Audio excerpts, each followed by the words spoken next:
I stayed for fear of starting over. The coffee mug sat cold on the kitchen table, steam long gone like so many mornings before. I stared at it, tracing the chip on the rim with my thumb, a relic from the day Mark threw it in frustration during one of our arguments.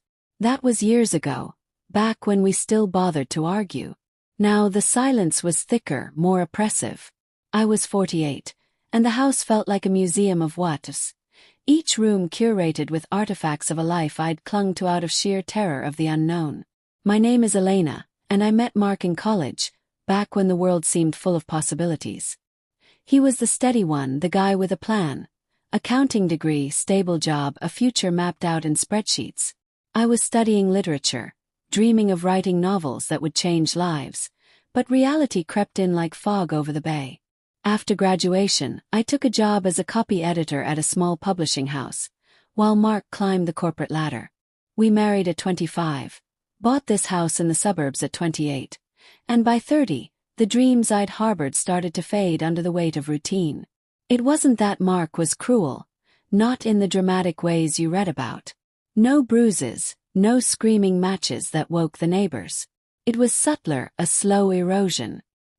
He'd dismiss my ideas with a chuckle. "Oh, Elena, always the dreamer," and I'd laugh along, burying the sting. Over time I stopped sharing my writing. The novel I'd started gathered dust in a drawer, replaced by grocery lists and bill payments. I told myself it was practical, that adulthood meant compromises. But deep down I knew it was dependence. Emotional, financial, habitual. Starting over. The thought paralyzed me. Mornings like this one, I'd sit at the table, replaying the moments that led here. There was the promotion I turned down at 32 because it meant relocating, and Mark didn't want to leave his job. "We've built a life here," he'd said, and I nodded, ignoring the knot in my stomach. Then came the miscarriage at 35, a quiet devastation that we never really talked about. Mark buried himself in work.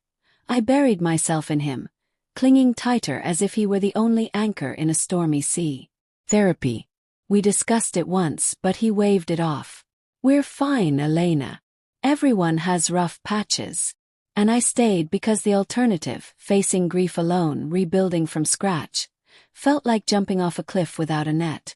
By 40, the dependence had calcified.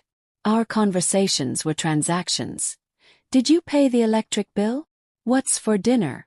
Intimacy became a chore, something scheduled around his late nights at the office.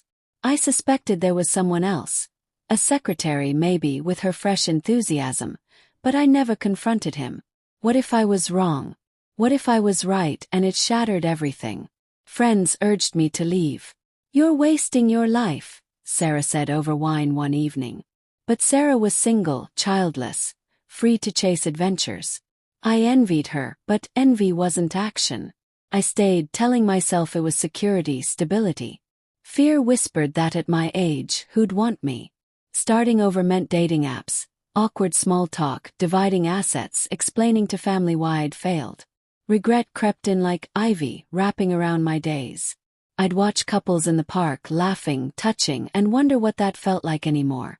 At night, lying beside Mark's snoring form, I'd imagine alternate lives. The writer in a city apartment, traveling, loving someone who saw me. But mornings brought reality. The mortgage, the shared history, the comfort of the familiar.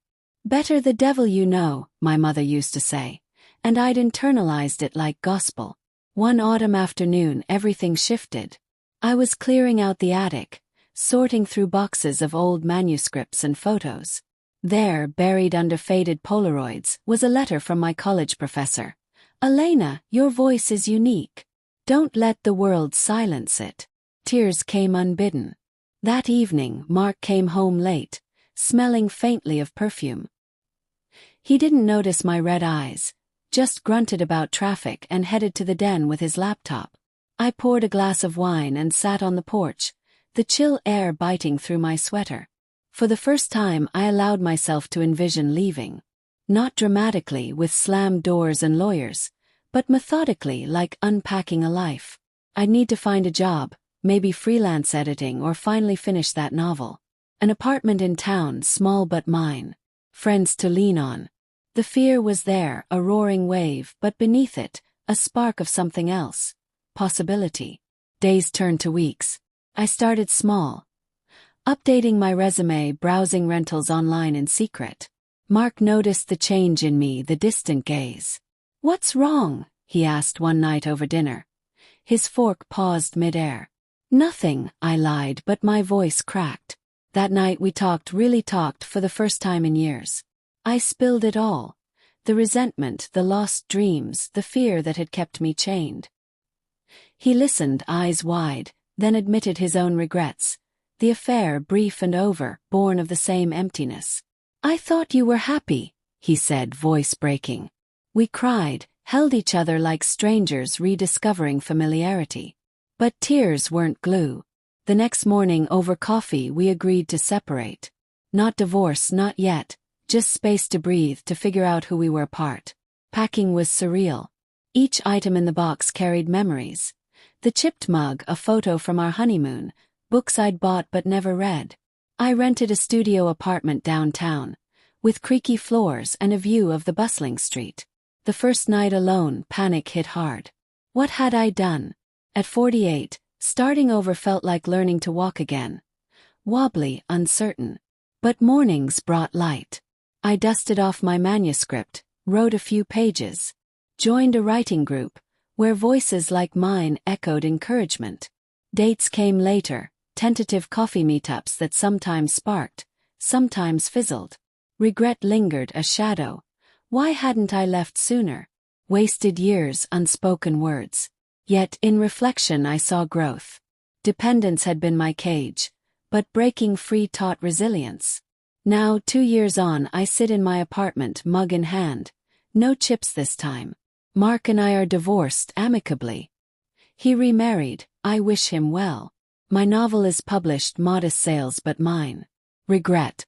It's there, a quiet companion, reminding me of the cost of fear. But it's grounded in truth. I stayed too long, but I left when it mattered. Starting over wasn't the end. It was the beginning I'd feared and needed.